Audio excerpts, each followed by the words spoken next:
नमस्कार दोस्तों, मैं पीयूष, आप देख रहे हैं न्यूज़ टेक। आज बात करेंगे बिहार चुनाव के बारे में। बिहार में चुनावी बिसात बीत चुकी है और इस बार लड़ाई सिर्फ सत्ता की नहीं, सीटों की भी है।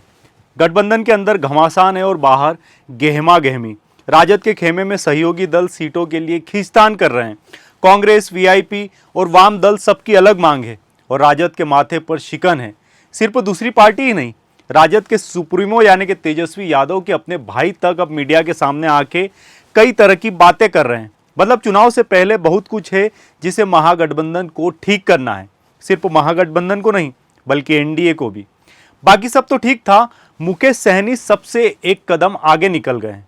सीधे 60 सीट की मांग की और डिप्टी सीएम की कुर्सी भी मांग रहे हैं। जब गठबंधन की बैठक हुई तो सहनी गायब थे। अब सवाल उठ रहा है, क्या वो एनडीए की राह पकड़ने वाले हैं? अगर वो एनडीए में जाते हैं तो राजद के लिए ये एक बहुत बड़ा झटका होगा। उधर ओम प्रकाश राजभर भी कह रहे हैं कि अगर बीजेपी से बात नहीं बनी तो बिहार में अकेले ही चुनाव लड़ेंगे। यानी गठबंधन का गणित हर तरफ गड़बड़ाया हुआ है, चाहे एनडीए हो या महागठबंधन। हर खेमा अंदर से कहीं ना कहीं दरक रहा है और टेंशन में है। और अब सबसे बड़ा ट्विस्ट, वोटर लिस्ट का धमाका। चुनाव आयोग की ड्राफ्ट लिस्ट से 65 लाख से ज्यादा नाम काटे गए हैं। सोचिए, इतने बड़े पैमाने पर वोटरों का नाम हटाना सिर्फ टेक्निकल बात नहीं, ये सीधा चुनावी नतीजों को झकझोर सकता है। लेकिन ये कहानी तो थोड़ी पुरानी हो गई। अब आते हैं नई कहानी पर। तेजस्वी यादव खुद कह रहे हैं कि उनका नाम भी इस लिस्ट से काट दिया गया है। हालांकि चुनाव आयोग ने इस बात का खंडन किया और कहा कि तेजस्वी यादव जो है वो ध्यान से देखे, उनका नाम लिस्ट में है। एआईएमआईएम ने 2020 में सीमांचल से 5 सीटें जीती थी। इस बार भी ध्रुवीकरण की संभावना है और इस सीमांचल में सबसे ज्यादा नामों की कटौती हुई है। सवाल उठता है कि क्या ओवैसी की पार्टी पिछले परिणामों को फिर से रिपीट कर सकती है? क्या ऐसी क्षमता है? अगर हाँ, तो ये एक बहुत बड़ी बात होगी जो महागठबंधन के लिए समर्थन करेगी, क्योंकि ओवैसी कहीं ना कहीं महागठबंधन के खेमे से ही है। मगर सिर्फ सीमांचल ही नहीं, एनडीए के गढ़ तिरहुत और मिथिलांचल में भी भारी नाम कटे हैं। तिरहुत में 13 लाख और मिथिलांचल में लाखों मतदाता लिस्ट से बाहर हो गए। यही वो इलाके हैं जहां 2020 में बीजेपी और जेडीयू का झंडा लहराया था, मतलब उन्हें ज्यादा वोट मिले थे।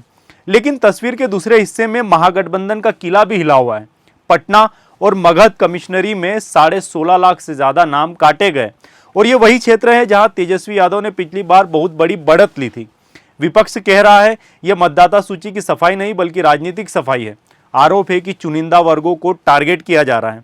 चुनाव आयोग सफाई दे चुका है कि यह नियमित प्रक्रिया है, लेकिन विपक्ष इसे मानने को तैयार नहीं है। लगातार सदन में यह मुद्दा कुछ दिनों से उठाया जा रहा है। और इस चुनाव से जुड़ा एक और दिलचस्प एंगल, तेज प्रताप यादव की बगावत।